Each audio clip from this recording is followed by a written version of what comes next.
On est avec Sohaib Bouafia, membre d'équipe de France de boxe olympique, 2 fois champion de France en boxe.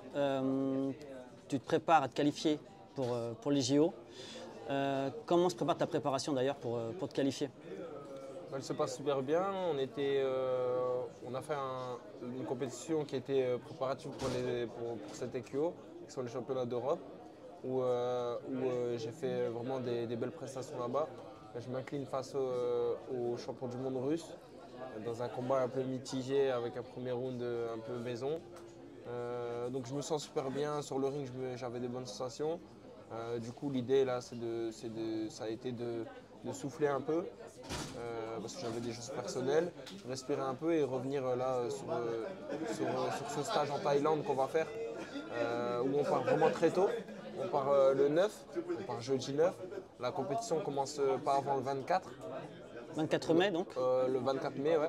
Et donc ça nous permet de s'acclimater dans le sens où il va faire chaud là-bas, c'est la canicule. En plus, il y a le décalage horaire, il y a 5 heures de décalage.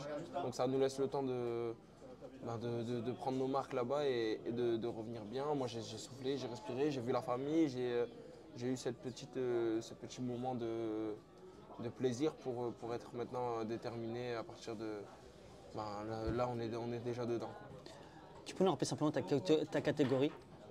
Catégorie moins de 92 kg, donc poids lourd chez les amateurs. Je dis ça parce que j'aime le rappeler quand je parle de Sohaib, c'est que c'est un lourd, entre guillemets, en tout cas en boxe olympique, mais tu bouges. Tu es Mohamed Ali sur le ring. Tu as une facilité de jeu de jambes. Tu le travailles spécifiquement ou c'est devenu... Moi, Mohamed Ali, c'était mon idole déjà depuis l'enfance. Après, j'aime cette boxe un peu mobile.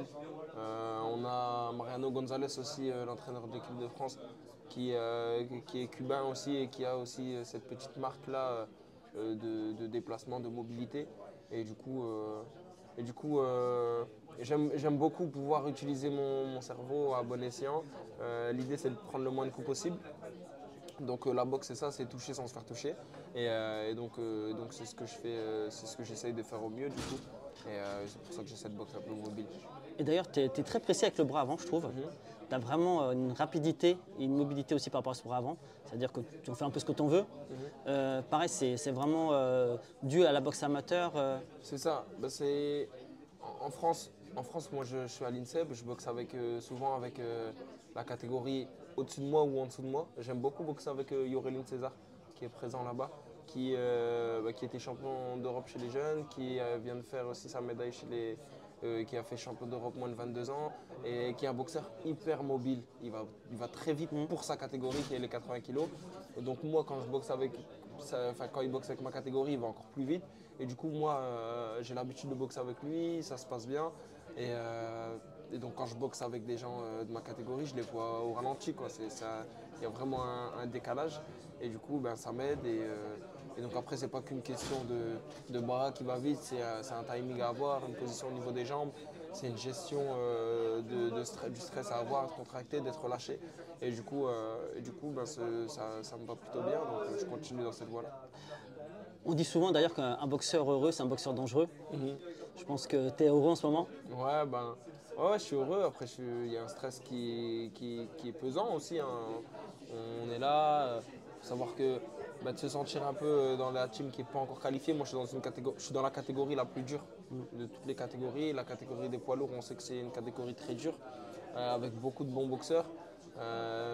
Le staff est assez serein dans le sens où c'est la continuité et c'est le chemin logique pour moi. Mais de sentir qu'il y a des gens déjà qualifiés, moi je ne suis pas encore qualifié, j'ai toujours aimé être le premier dans tout ce que je fais. J'ai tellement de choses à faire pour faire avancer que ce soit mon rôle à moi, mais même la boxe en général. Et après je suis plutôt du genre où je ne veux pas parler avant d'être qualifié. Donc j'ai trop hâte, j'ai juste hâte d'être en Thaïlande, de finir avec ce tournoi, de récupérer ma qualif et là je serai vraiment heureux. D'ailleurs, on a vu aujourd'hui, vous avez un nouveau nom, vous avez un nom, c'est en bande organisée, la team en bande organisée. Pourquoi ce nom d'ailleurs? Parce que la bande organisée, c'est plusieurs personnes qui viennent de différents milieux. Nous, il faut savoir que la boxe, c'est connu pour être un peu un sport de milieu populaire. Nous, dans l'équipe, on est toutes des personnes qui viennent de milieux populaires. On s'entend super bien, on s'amuse. C'est un nom qu'on a choisi parce qu'en stage, c'était en Italie. On était ensemble, filles, garçons, et on mettait cette musique et ça s'ambiançait. Et du coup, nous, on fait de la boxe, c'est un sport dur. On fait beaucoup de sacrifices, on fait des pertes de poids, on prend des coups, mais on fait tout ça dans la joie et la bonne humeur. Du coup, c'est pour ça qu'on a choisi cette équipe. D'ailleurs, vous avez des objectifs et vous les annoncez. Aujourd'hui, ils ont été annoncés, ils ont été clairs pour tout le monde. L'équipe de France, ceux qui vont au JO, c'est pour gagner la médaille d'or. C'est ça. C'est pas pour gagner une médaille, c'est prendre la C'est ça. médaille d'or. C'est-à-dire que mentalement, vous êtes préparé, vous êtes fort pour atteindre cet objectif-là. C'est ça. Le but d'un sportif, et je n'arriverai pas à comprendre une personne qui vient pour participer, mais le but d'un sportif, c'est de décrocher le plus beau. Et ce qui se fait de plus beau ici dans ces Jeux Olympiques, c'est la médaille d'or. Nous, on y va tous pour décrocher la médaille d'or. Après, on dit ça ici, après, comme Sofiane l'a dit, il a décroché la médaille d'argent à Rio et ça ne fait pas de lui une personne moins respectée ou pas. Mais l'objectif réel, il est de décrocher la médaille d'or. On se donne les moyens pour. Il faut savoir qu'on sera à la maison. Il y a un truc en plus, le public nous galvanise, on a un truc en plus. On aura ce petit truc en plus que les gens n'ont pas. Et donc, on compte sur ça, on compte sur notre préparation, on compte sur notre mental pour aller décrocher ce qui se fait de plus beau. Toi, concrètement, on espère que tu vas te qualifier très rapidement, justement pour qu'on puisse avancer là-dessus. Quelle est la nation où tu te dis, ouais, il faut se méfier un peu plus d'eux? Même si on sait que la France, forcément, aujourd'hui, est attendue. Vous faites partie du top 10 aujourd'hui. Bien sûr. Il faut savoir que sur les Jeux Olympiques, moi je prends bien ça parce que j'ai l'exemple de Daoud Asso, médaillé aux Jeux de Pékin en 2008, qui a fait sa médaille d'argent et qui était à Sun-Nord. Il n'était pas prédestiné à faire les Jeux, comme l'a dit Brahim aujourd'hui. On a vu Brahim, il n'était pas prédestiné à faire sa médaille et au final il finit champion olympique. Donc il faut se méfier de tout le monde, il faut prendre tout le monde au sérieux. On a eu un petit échange dans le vestiaire. Moi, je suis surtout sur cette mentale où je m'en fous du tirage. Arrivé aux Jeux Olympiques, toutes les personnes qui sont là, ils l'ont mérité. Et c'est toutes des personnes qui sont susceptibles de décrocher la médaille d'or. Donc je ne regarde pas le tirage. Après, c'est sûr qu'il y a des nations plus fortes que d'autres, notamment les Ouzbeks. Les Ouzbeks avec un poids lourd hyper fort. Notamment les Cubains, la Cruz que j'ai boxé récemment. Mais regardez, j'ai fait un super combat contre lui. Ça ne veut pas dire, même si c'est la Cruz, 2 fois champion olympique, 5 fois champion du monde, c'était un combat serré.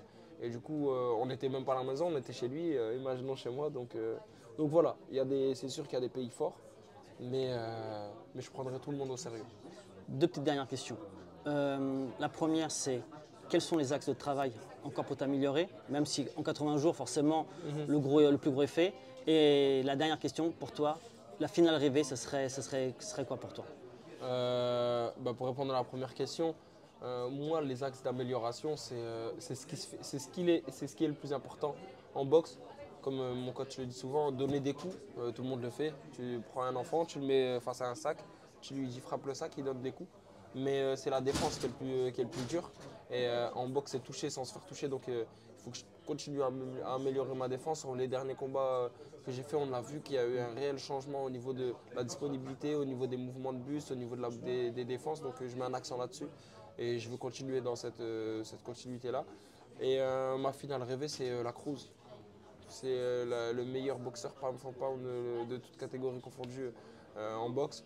Je rêverais de faire une finale soit Bouafia France, la Cruz Cuba et gagner ici à la maison. Ce serait vraiment légendaire. En tout cas, nous, c'est tout ce qu'on te souhaite. C'est tout ce qu'on nous souhaite à nous aussi. Ouais. Parce que tu représentes ensemble, forcément. En tout cas, nous, on se dit à très vite. Merci. Suivez Souhaib Bouafia, suivez l'équipe de France. On se donne rendez-vous très vite pour les JO. Merci encore pour cette interview. Et on se dit à très vite. Merci encore. Merci à vous. Et on reste ensemble et on se voit cet été pour les Jeux Olympiques. Pour une Marseillaise, les gars.